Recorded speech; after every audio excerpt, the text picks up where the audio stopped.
လေးတွေအရှိကိုလာခဲ့လေကလေးတွေအရှိကိုလာခဲ့ပါကလေးတွေကိုပြောဖို့ဆို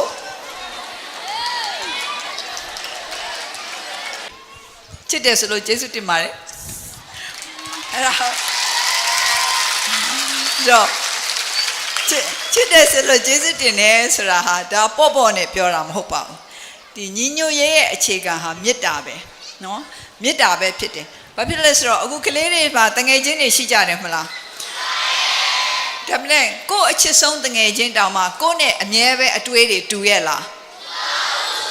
မတူပေမဲ့ကိုချစ်တယ်ဆိုလို့ရှိရင်ဒီတငယ်ချင်းကိုနားလည်မှုပေးနိုင်တယ်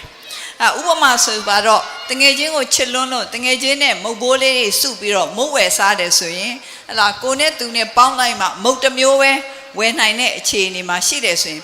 ကိုတငယ်ချင်းကိုတကယ်ရှစ်တယ်ဆိုရင်မင်းစားကျင်တာဝယ်ကွာလို့ပြောချင်တဲ့စိတ်ဖြစ်တယ်နော်တကယ်မချစ်ဘူးဆိုရင်တော့ငါစားကျင်တာပဲစားမယ်လို့ပြောမှာပဲအဲ့ဒါတကယ်မေတ္တာမဟုတ်ဘူးအဲ့တော့ကိုကနေပြီးတော့မေတ္တာနဲ့မင်းစားကျင်တာပဲဝယ်ကွာငါမင်းစားကျင်တာပဲလိုက်စားမယ်ဆိုရင်သူ့ဘက်ကလည်းတုံ့ပြန်လာလိမ့်မယ်ဟာမဟုတ်ဘူးငါမင်းစားကျင်တာကိုငါစားမှာပေါ့ဆိုပြီးတော့တယောက်တစ်လှည့်ပေါ့အပြန်အလှန်ပေါ့အဲ့တော့တယောက်နဲ့တယောက်မေတ္တာထားလို့ရှိရင်တယောက်ကိုတယောက်သင်ကြီးခံတယ်တော့ကိုမေတ္တာထားတဲ့သူရဲ့စိတ်ချမ်းသာမှုကိုလိုလားတယ်အဲ့တော့အမေတို့နိုင်ငံမှာတဦးပေါ်မှာတဦးမေတ္တာထားနိုင်တဲ့သူတွေများတယ်ဆိုလို့ရှိရင်ဒီနိုင်ငံဟာညီညွတ်လာမယ်ဒီနိုင်ငံရဲ့နိုင်ငံသူနိုင်ငံသားတွေကညီညွတ်မယ်တယောက်နဲ့တယောက်နားလည်မှုရှိမယ်တယောက်နဲ့တယောက်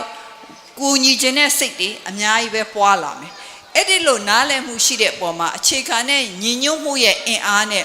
တူညီတဲ့အင်အားဆိုတာဘာမှမရှိဘူးဒါအမေခဏပြောဘူးတယ်မေတို့ရဲ့အင်အားဟာပြည်သူလူထုရဲ့ညီညွတ်မှုအင်အားပဲပြည်သူတွေမညီညွတ်ဖဲနဲ့ပြည်သူတွေအကြားမှာမေတ္တာမပွားဘဲနဲ့အမေတို့နိုင်ငံဟာတွတ်တက်နိုင်မှာမဟုတ်ဘူးဒါကြောင့်ကလေးတွေအဲ့ဒီဟာကိုခေါင်းထဲမှာဆွဲမြဲမြဲထားကြပါမေတ္တာရဲ့နဲ့မတူတဲ့ကိစ္စပေါ့နော်မေတ္တာနဲ့ဆန့်ကျင်ဘက်ကဘာလဲလို့ထင်လဲ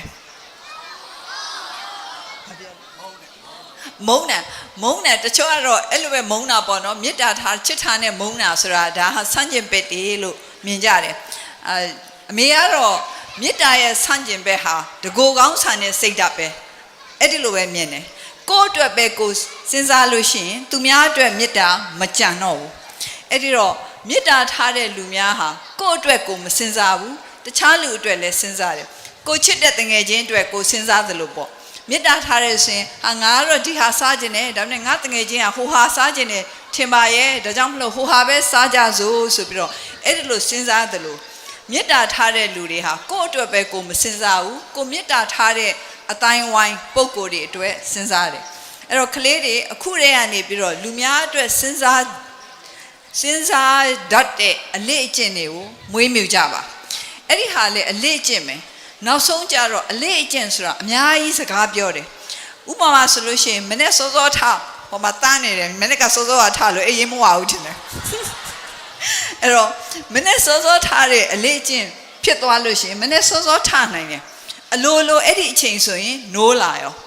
ဒါပေမဲ့အဲ့ဒီအလေ့အကျင့်မလုပ်လို့ရှိရင်တော့တစ်သက်လုံးပဲစောစောမထခြင်းနဲ့သူဖြစ်လာနိုင်တယ်အဲ့တော့အလေ့အကျင့်ဆိုတာသိအရေးကြီးတယ်လူများတွေအတွက်စဉ်းစားတဲ့အလေ့အကျင့်ကိုငယ်တည်းကကျင့်မယ်ဆိုလို့ရှိရင်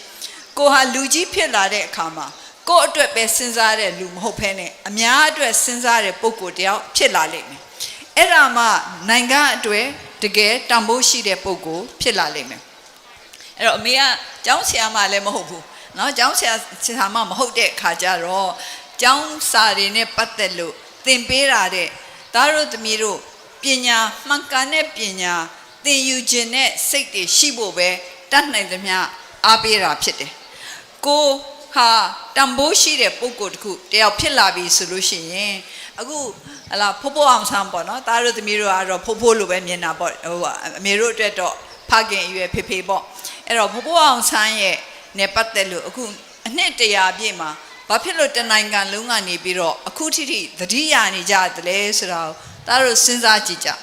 သားတို့သမီးတို့အသက်100ပြည့်တဲ့အချိန်မှာအသက်100ပြည့်တဲ့မွေးနေ့မှာဘယ်နှယောက်ကသားတို့သမီးတို့ကိုမေတ္တာနဲ့ကျေးဇူးတင်တဲ့စိတ်နဲ့သ သတိရကြမလဲဆိုတာကိုစဉ်းစားကြကိုဟာအများအကျိုးဆောင်တဲ့၍ဆောင်နိုင်တဲ့၍သတိရကြမှာပဲကျေးဇူးတင်ကြမှာပဲ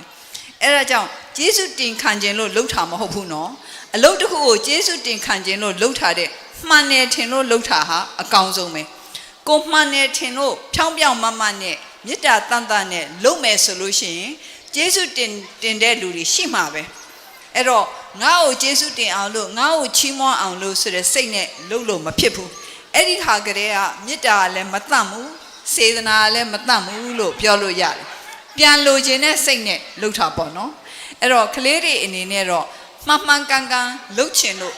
မေတ္တာအရာလုပ်ချင်လို့ဆိုတဲ့စိတ်တွေကိုမွေးမြူကြပါအဲ့ဒီလိုစိတ်တွေမွေးမြူမယ်ဆိုလို့ရှိရင်တနေ့တစ်ချိန်တစ်ခြားမှာကလေးတွေအသက်100ပြည့်တဲ့အချိန်မှာဆိုလို့ရှိရင်သားတို့သမီးတို့ကိုမေတ္တာနဲ့သတိရပြီးတော့ကျေးဇူးတင်နေတဲ့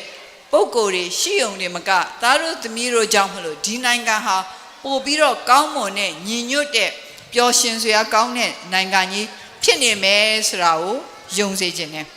အဲ့ဒါကြောင့်မလို့ညီကုန်းချုပ်အနေနဲ့အမေပြောပြစေသားတို့သမီးတို့အားလုံးဟာဒီနေ့ကနေစပြီးတော့ပို့ပြီးတော့မေတ္တာပွားနိုင်ပါစေမှန်ကန်တဲ့လမ်းကိုရှောက်ရဲတဲ့တတ္တိတွေတနေ့နဲ့တနေ့ပို့ပြီးတော့မြင့်မားနိုင်လာပါစေဒီနိုင်ငံဟာအားလုံးအတွက်ဒီနိုင်ငံကိုမှီခိုနေသူအားလုံးအတွက်ချမ်းသာကြွယ်ဝသာယာငြိမ်းချမ်းမှုပေးနိုင်တဲ့နိုင်ငံဖြစ်အောင်လို့လုပ်နိုင်ကြပါစေလို့မေတ္တာပို့လိုက်ပါတယ်ဆုတောင်းပေးလိုက်ပါတယ်ကျေးဇူးတင်ပါတယ်ကျမ်းမာချမ်းသာကြပါစေကောင်းကျိုးဆိုတဲ့ဆန္ဒအဝနဲ့ပြည့်စုံကြပါစေ